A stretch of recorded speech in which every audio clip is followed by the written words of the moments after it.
Dear friends, welcome back to step to dream. SCERT പാഠഭാഗങ്ങളാണ് പഠിച്ചുകൊണ്ടിരിക്കുന്നത്.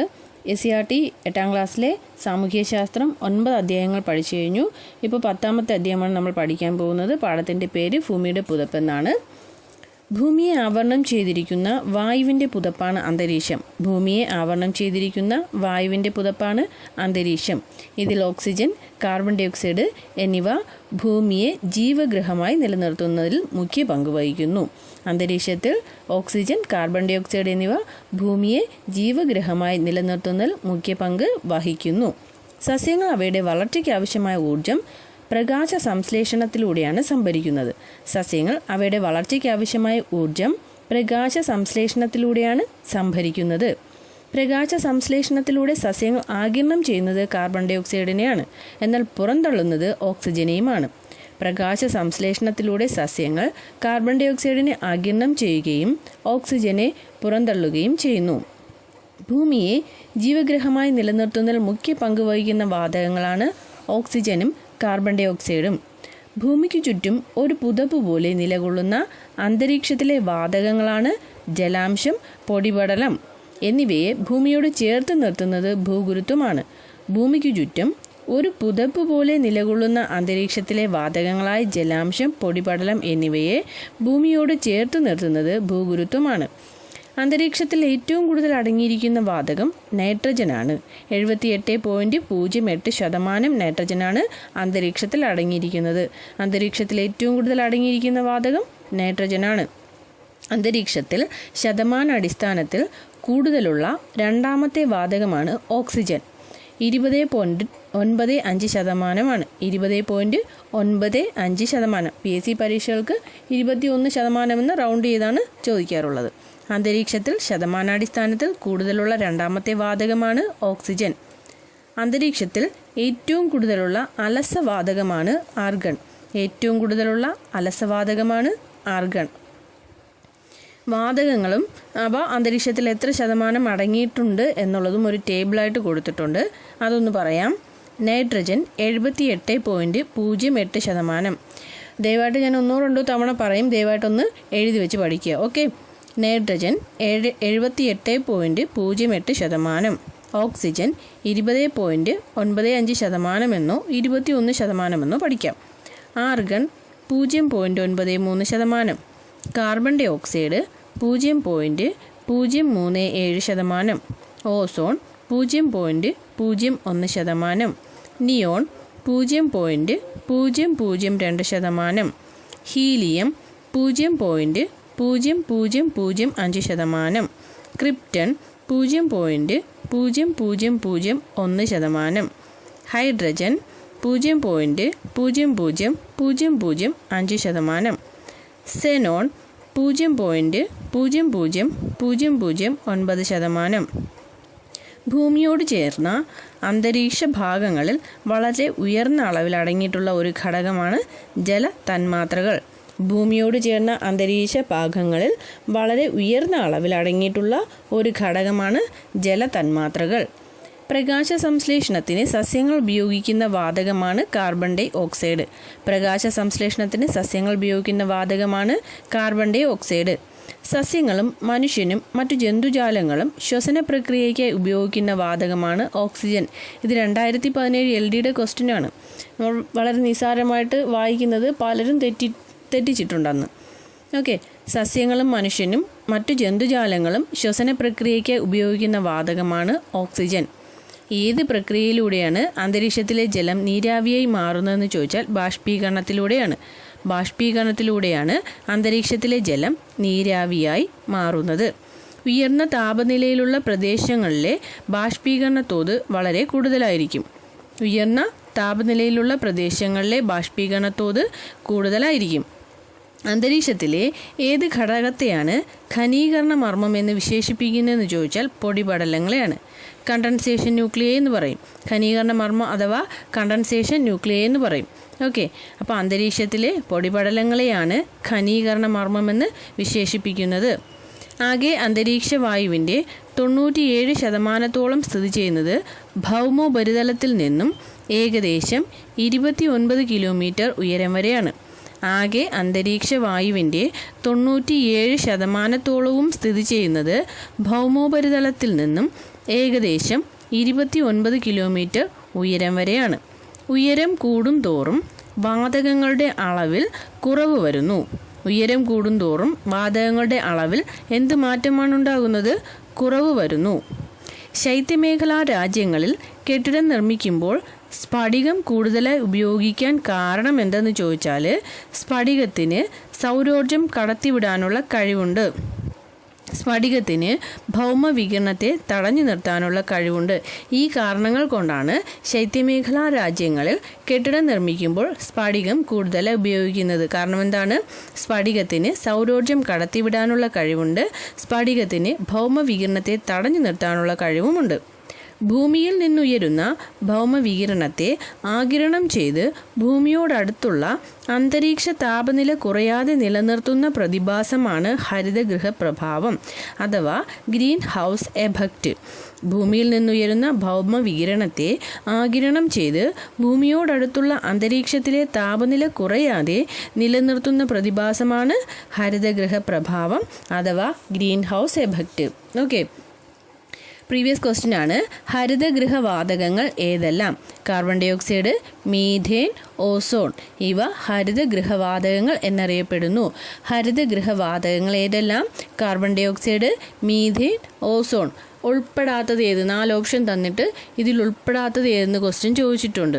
ഇനി ഒരെണ്ണം തന്നിട്ട് ഹരിതഗൃഹവാതകം ഏതെന്ന് ചോദിച്ചിട്ടുണ്ട്. ഓക്കെ, ബാക്കി 3 ഓപ്ഷനും തെറ്റ് തന്നിട്ട് ഇതിലൊരു ഓപ്ഷൻ ഉൾപ്പെടുത്തിയും ചോദിച്ചിട്ടുണ്ട്. 3 ഓപ്ഷൻ ഉൾപ്പെടുത്തി ഇതിൽ ഉൾപ്പെടാത്ത ഏതെന്നും ചോദിച്ചിട്ടുണ്ട്. ഓക്കെ, ക്ലിയർ ആയല്ലോ? അപ്പോൾ ഹരിതഗൃഹവാതകങ്ങൾ ഏതൊക്കെയാണ്? Carbon dye oxide, methane, ozone.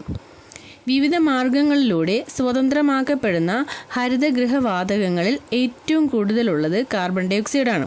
വിവിധ മാർഗങ്ങളിലൂടെ സ്വതന്ത്രമാക്കപ്പെടുന്ന ഹരിതഗൃഹവാതകങ്ങൾ ഏറ്റവും കൂടുതലുള്ളത് കാർബൺ ഡൈ ഓക്സൈഡാണ്.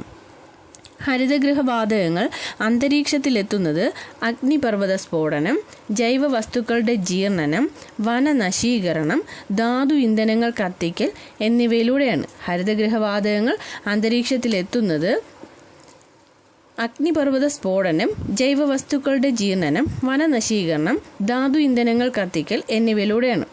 ഹരിതഗൃഹവാതകങ്ങളിലൂടെ ഉണ്ടാകുന്ന ക്രമാതീതമായ വർധനവ് അന്തരീക്ഷ താപനിലയിൽ വർധനവുണ്ടാക്കുന്നു. ഹരിതഗൃഹവാതകങ്ങളിലുണ്ടാകുന്ന ക്രമാതീതമായ വർധനവ് അന്തരീക്ഷ താപനിലയിൽ എന്ത് മാറ്റമാണ് ഉണ്ടാക്കുന്നത്? അന്തരീക്ഷ താപനില വളരെ വർദ്ധിക്കുന്നു. വളരെ ഇമ്പോർട്ടൻ്റ് ആണ്, ഇത് ചോദിച്ചിട്ടുണ്ട്. അതുപോലെ അടുത്ത ക്വസ്റ്റ്യനും പ്രീവിയസ് ആണ്. 1 മെട്രിക് ടൺ എന്തിന് തുല്യമാണ്? 1000 കിലോഗ്രാമിന് തുല്യമാണ്. 1 മെട്രിക് ടൺ എന്തിന് തുല്യമാണെന്ന് ചോദിച്ചാൽ 1000 കിലോഗ്രാമിന് തുല്യമാണ്. 2-3 പ്രാവശ്യം ചോദിച്ചിട്ടുള്ള ക്വസ്റ്റ്യനാണിത്. ഹരിതഗൃഹവാതകങ്ങളിലൂടെ അന്തരീക്ഷ താപനിലയിൽ ഉണ്ടാകുന്ന വർധനവിനെയാണ് നമ്മൾ ആഗോളതാപനം എന്ന് പറയുന്നത്. എന്താണ് ആഗോളതാപനം? ഹരിതഗൃഹവാതകങ്ങളിലൂടെ അന്തരീക്ഷ താപനിലയിൽ ഉണ്ടാകുന്ന വർധനവിനെ ആഗോളതാപനം എന്ന് പറയുന്നു.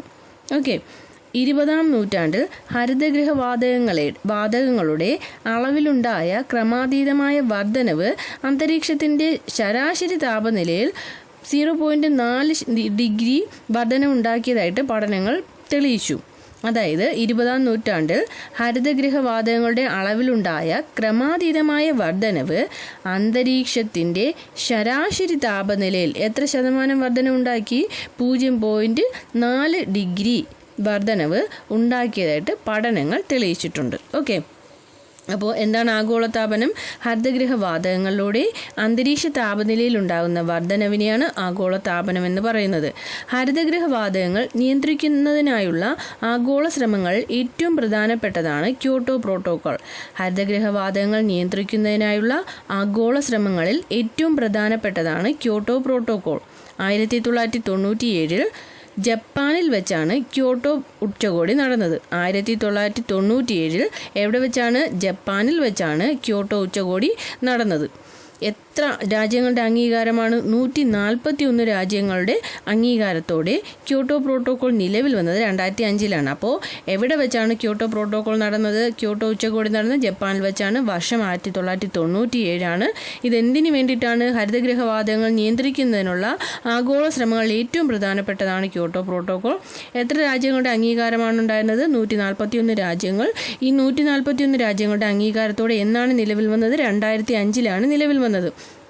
2012 ഹരിതഗൃഹവാതകങ്ങളുടെ തോത് 1990 നിന്ന് 5% കുറയ്ക്കാൻ വേണ്ടിയിട്ട് 35 വ്യാവസായ രാജ്യങ്ങൾക്ക് താക്കീത് നൽകി.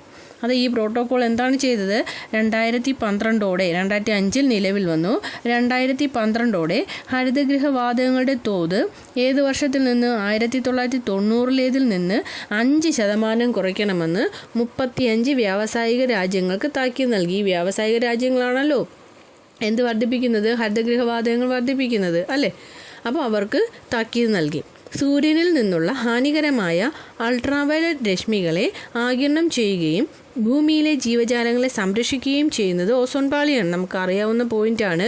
സൂര്യനിൽ നിന്നുള്ള ഹാനികരമായ അൾട്രാവയലറ്റ് രശ്മികളെ ആഗിരണം ചെയ്യുകയും ഭൂമിയിലെ ജീവജാലങ്ങളെ സംരക്ഷിക്കുകയും ചെയ്യുന്നത് ഓസോൺ പാളിയാണ്. ഏക അറ്റോമിക ഓക്സിജൻ തന്മാത്ര സാധാരണ ഓക്സിജൻ തന്മാത്രകളോട് ചേർന്ന് 3 ആറ്റമുള്ള ഓസോൺ വാതകം രൂപം കൊള്ളുന്ന പ്രക്രിയയാണ് ഓസോണീകരണം. What is ഓസോണീകരണം? എന്താണ് ഓസോണീകരണം?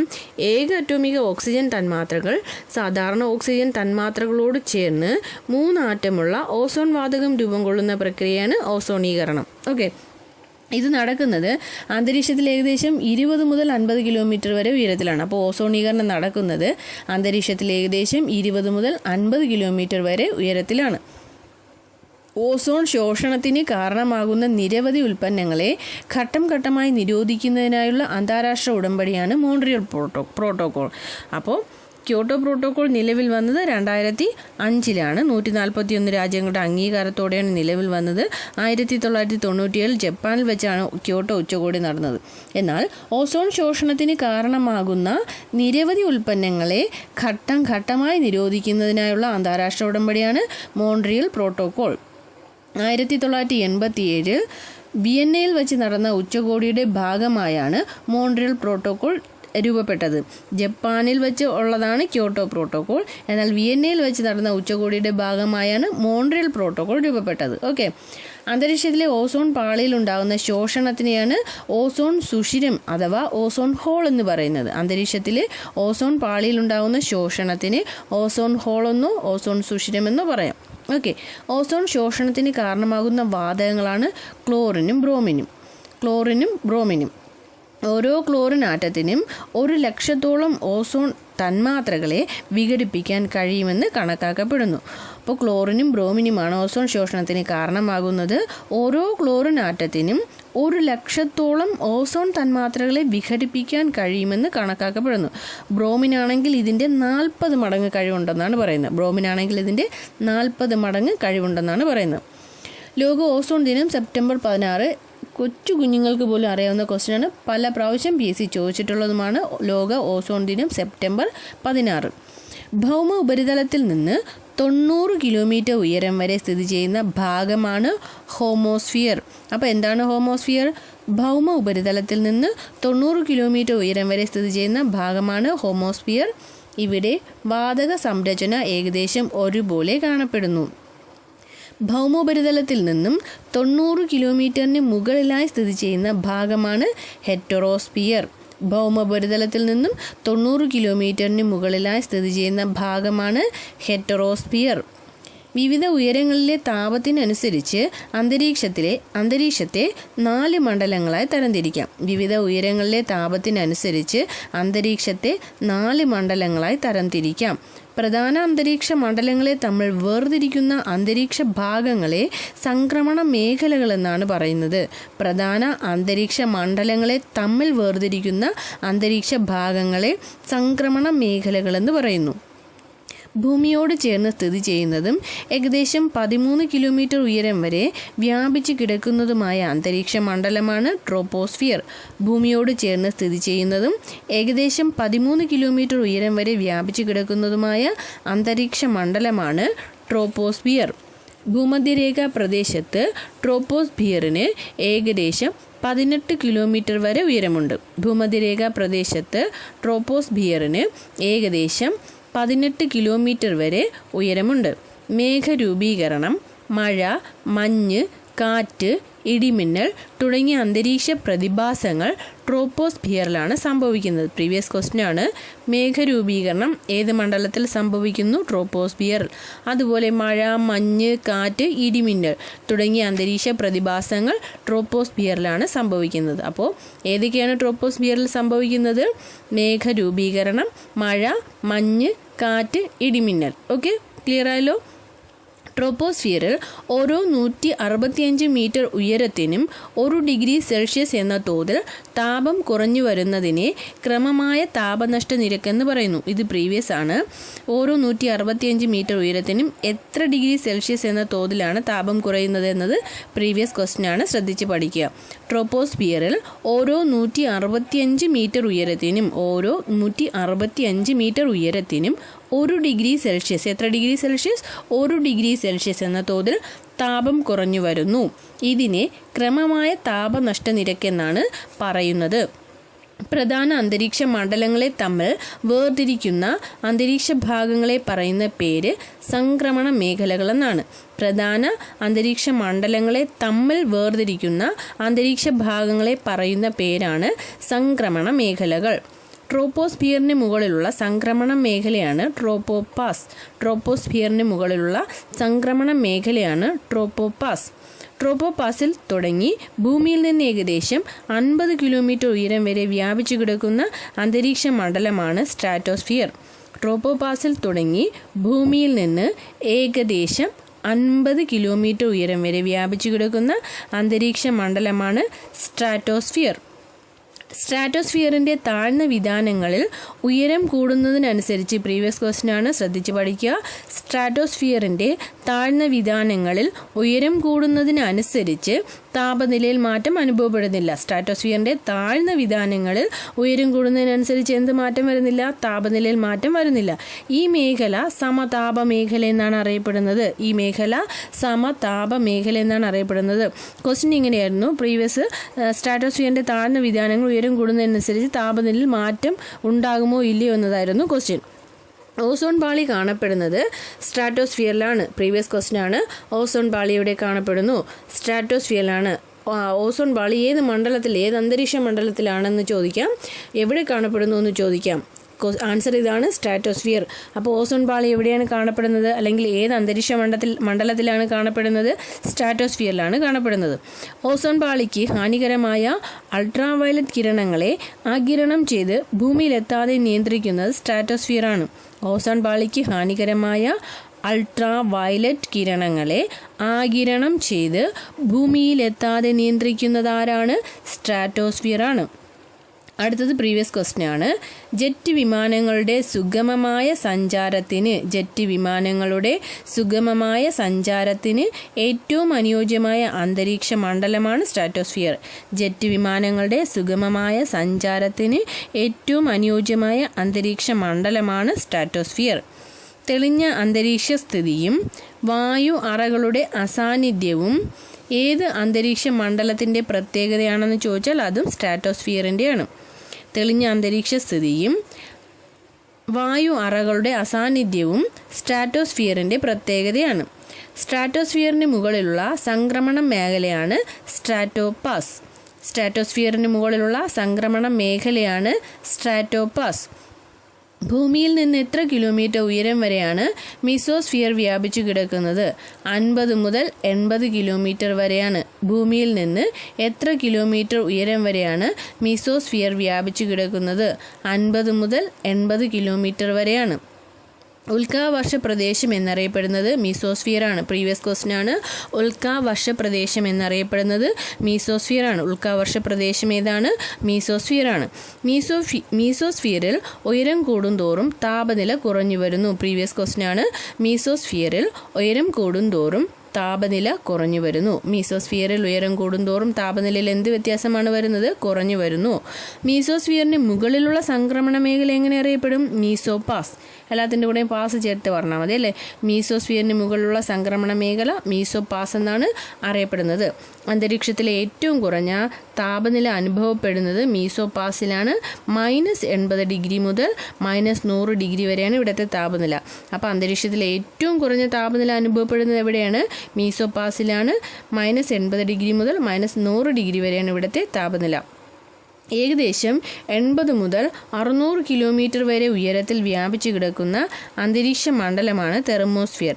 ഏകദേശം 80 മുതൽ 600 കിലോമീറ്റർ വരെ ഉയരത്തിൽ വ്യാപിച്ചു കിടക്കുന്ന അന്തരീക്ഷ മണ്ഡലമാണ് തെർമോസ്ഫിയർ. ഏകദേശം 80 മുതൽ 600 കിലോമീറ്റർ വരെ ഉയരത്തിൽ വ്യാപിച്ചു കിടക്കുന്ന അന്തരീക്ഷ മണ്ഡലമാണ് തെർമോസ്ഫിയർ. തെർമോസ്ഫിയറിൽ ഉയരം കൂടുന്തോറും താപനിലയിൽ എന്ത് മാറ്റമാണ് ഉണ്ടാകുന്നതെന്ന് ചോദിച്ചാൽ താപനില കൂടുന്നു. തെർമോസ്ഫിയറിൽ ഉയരം കൂടുന്തോറും താപനില എന്ത് ചെയ്യുന്നു? കൂടുന്നു. ഓക്കെ, ഈ കൂടുന്നു കുറയുന്നു അത് ഒരു ടേബിൾ പോലെ എഴുതി വെച്ച് പഠിച്ചു കഴിഞ്ഞാൽ മറക്കാതിരിക്കും. ഓക്കെ, തെർമോസ്ഫിയറിൽ ഉയരം കൂടുന്തോറും താപനില കൂടുകയാണ് ചെയ്യുന്നത്. എന്നാൽ മീസോസ്ഫിയറിൽ ഉയരം കൂടുന്തോറും താപനില കുറഞ്ഞു വരുന്നു. ഓക്കെ, അടുത്തത് തെർമോസ്ഫിയറിൻ്റെ താഴ്ന്ന ഭാഗമാണ് അയണോസ്ഫിയർ. തെർമോസ്ഫിയറിൻ്റെ താഴ്ന്ന ഭാഗമാണ് അയണോസ്ഫിയർ. തെർമോസ്ഫിയറിൻ്റെ താഴ്ന്ന ഭാഗം ഏതാണ്? അയണോസ്ഫിയർ. പ്രീവിയസ് ക്വസ്റ്റ്യൻ ആണ്. റേഡിയോ പരിപാടികളുടെ ദീർഘദൂര പ്രക്ഷേപണം സാധ്യമാകുന്നത് അയണോസ്ഫിയറിലാണ്. റേഡിയോ പരിപാടികളുടെ ദീർഘദൂര പ്രക്ഷേപണം സാധ്യമാകുന്നത് അയണോസ്ഫിയറിലാണ്. റേഡിയോ തരംഗങ്ങൾ എവിടെ കൂടെയാണ് സഞ്ചരിക്കുന്നത്? അയണോസ്ഫിയറിലൂടെയാണ് സഞ്ചരിക്കുന്നത്. അന്തരീക്ഷത്തിൻ്റെ ഏകദേശം 80 മുതൽ 400 കിലോമീറ്റർ വരെ ഉയരത്തിൽ അൾട്രാവയലറ്റ്, എക്സ്റേ തുടങ്ങിയ തീവ്ര സൂര്യരശ്മികൾ വാതക തന്മാത്രകളെ അയോണുകളാക്കി മാറ്റുന്ന പ്രക്രിയയാണ് അയോണീകരണം. അപ്പോൾ എന്താണ് അയോണീകരണം? അന്തരീക്ഷത്തിൻ്റെ ഏകദേശം 80 മുതൽ 400 കിലോമീറ്റർ വരെ ഉയരത്തിൽ അൾട്രാവയലറ്റ്, എക്സ്റേ തുടങ്ങിയ തീവ്ര സൂര്യരശ്മികൾ വാതക തന്മാത്രകളെ അയോണുകളാക്കി മാറ്റുന്ന പ്രക്രിയയാണ് അയോണീകരണം. അപ്പോൾ ഡിയർ ഫ്രണ്ട്സ്, 8ാം ക്ലാസ്സിലെ സാമൂഹ്യ ശാസ്ത്രത്തിലെ 10ാമത്തെ അധ്യായമായ ഭൂമിയുടെ പുതപ്പ് എന്ന അധ്യായത്തിൽ ഇത്രയും പോയിന്റുകളാണ് പറഞ്ഞിട്ടുള്ളത്. വളരെ ശ്രദ്ധിച്ച് പഠിക്കുക. കിട്ടാത്ത പോയിന്റുകൾ എഴുതി വെച്ച് പഠിക്കുക.